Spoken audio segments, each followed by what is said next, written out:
All right, if you know, you know. I'm not going to say what place this is, but you tell me.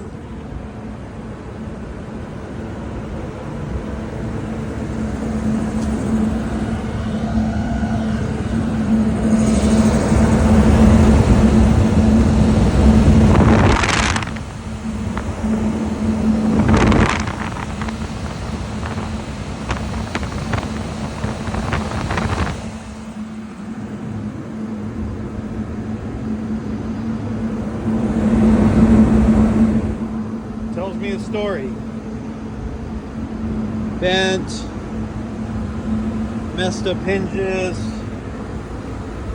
grease on the roof, grease on the solar panels.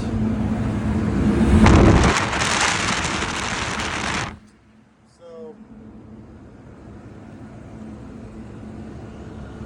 this is what happens when you are a chain restaurant and you hire the lowest possible bidder for all your stores.